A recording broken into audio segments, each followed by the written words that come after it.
start with the Atlanta Falcons, and I want to get into the NFC South division with you as well. So Atlanta, I mean, look, for the last couple years, we've seen this team draft in the top 10. We've seen them accumulate all this elite talent.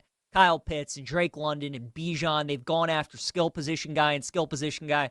Jeremy, the problem is they haven't been able to get a quarterback to throw them the ball. They haven't really had a good coach either in Arthur Smith. A lot of people feel like they've crossed off both of those things this offseason, getting Kirk Cousins, getting Raheem Morris. Probably the worst division in all of football. The Bucs probably going to regress. Panthers were the worst team in the NFL last year. New Orleans feels like a lot of people are betting Dennis Allen to be the first head coach fired, so they're not in a good position either. Your thoughts on Atlanta for the upcoming season? I'm really torn on them, Jeremy, because it does feel like that I can see why people would like this Atlanta team, but it just feels too easy, man. It just feels too easy for them to win this division. And there are certain teams in the NFL I don't trust when they have expectations to come along, right? Like, I want the Falcons flying under the radar. I want to back the Falcons when nobody else wants them. I mean, now that they're pretty much the overwhelming favorite to win this division at minus money, they're the clear pick. They have easily the best quarterback in the division. I just don't know if they're a team that I want to buy stock in. What are your thoughts on Atlanta? So I do like Atlanta. A lot of the reasons you talked about where it's just hard to get past them in that division. Like when you start looking at the other teams, and I know Tampa has some talent. I don't trust Baker Mayfield. And depending on how you feel about the coaching staff there, that's the one team that I think could surprise. But like if you've watched New Orleans under Dennis Allen and with Derek Carr, it's like, yuck, what is going on here? And then the same thing with Carolina. I think they're going to be better this year, but you have to be with where you finished last year. So but with Atlanta, you mentioned all those skill position players. I am so excited to see them finally have a quarterback. I've been saying for years, Bijan Robinson was my favorite player coming out in that draft. And even though you don't draft running backs early, I get it. I totally understand it. I didn't understand not giving him the ball more last year. But I'm finally excited to see him hopefully get the lion's share of those carries. And then on top of it, I know you're bullish on Drake London. I like him as well. I love Kyle Pitts. He was one of my favorite players in his draft.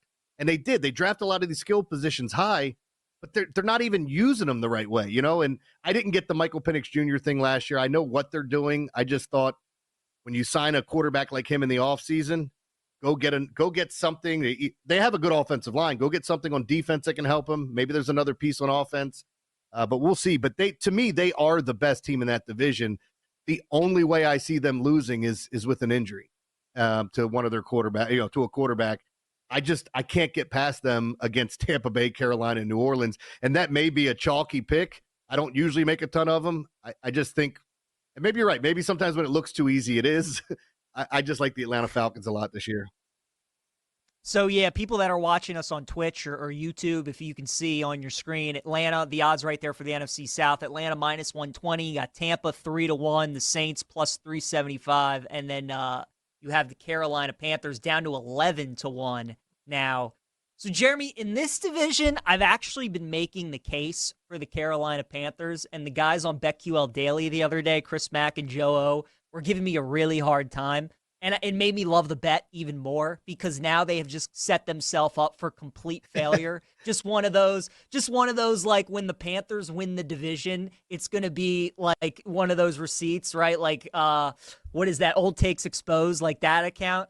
But I think there are certain reasons to maybe like Carolina, especially at the price. It all starts with their head coach and Dave Canales and his track record and what he's been able to do with quarterbacks and how he's been able to just change the course of their career. Look at what he did with Geno Smith in Seattle. What we all thought Geno was when he wound up there, led the Seahawks to the playoffs, had a career year. Last year with Baker Mayfield in Tampa, what he was able to do with him. So now he teams up with Bryce Young.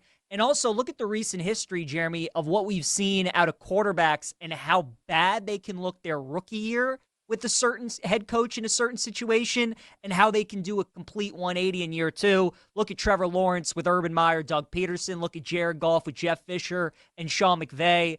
The Bryce Young situation was terrible, right, last year. So now I think bringing in Canales is really going to be good for him. So that's another reason I kind of like it. Everybody's going to bring up David Tepper as a bad owner, and I totally get it.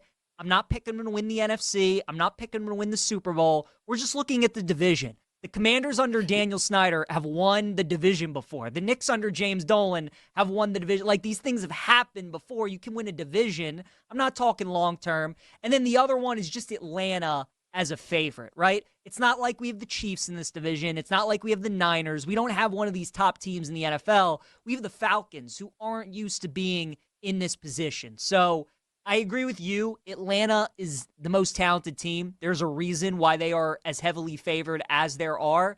Jeremy, we just know every year in the NFL, there are teams that go from worst to first, right? Teams that finish dead last in their division that win it the very next year. I look at all the divisions in the NFL and I'm like, you know what? Carolina 11-1, 12-1. Like, I don't think it is a terrible play.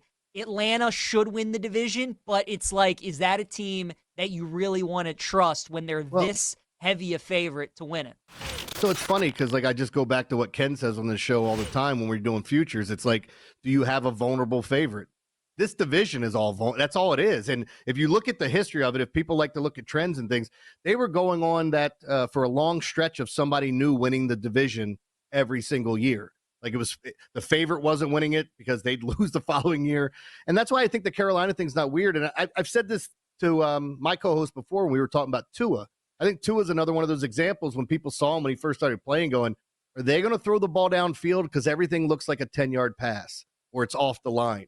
And then obviously Mike McDaniel gets there and you see how the offense opens up. He had the concussion problems, but he led the league in passing last year with a new system and a new offense. So I like Bryce Young. I know everybody's down on him. I know he looked like a kid in middle school going to his first day of school when he first showed up with that gigantic backpack and he looks tiny, but he has talent, man. And like, I'm interested to see it. He needs more weapons. They need to get him some players that he can throw the ball to. The running game needs to get better. That's going to take some time, but I hope they give him the time and at least protect him because he was getting sacked left and right. So I don't think it's crazy because, again, this division gets flipped upside down all the time. And when you're looking at it, no matter it's weird to see that Atlanta is minus 120. And you feel like if you're looking at the teams in that division, you're like, why aren't they minus 180 or minus 200 with the other teams? There's a reason why they're close. They are a vulnerable favorite. I just like them, and I can't get past the other three teams in that division. And I totally get it. To me, it would either be just lay the juice with Atlanta or take the long shot with Carolina. I wouldn't touch Tampa, and I wouldn't touch New Orleans. I would stay far away from those teams. So I agree with you, Jeremy. I'd either bet Atlanta or I would maybe take a long shot with Carolina and see what happens. But I think that division has a chance to potentially get a little bit wacky. So we'll see.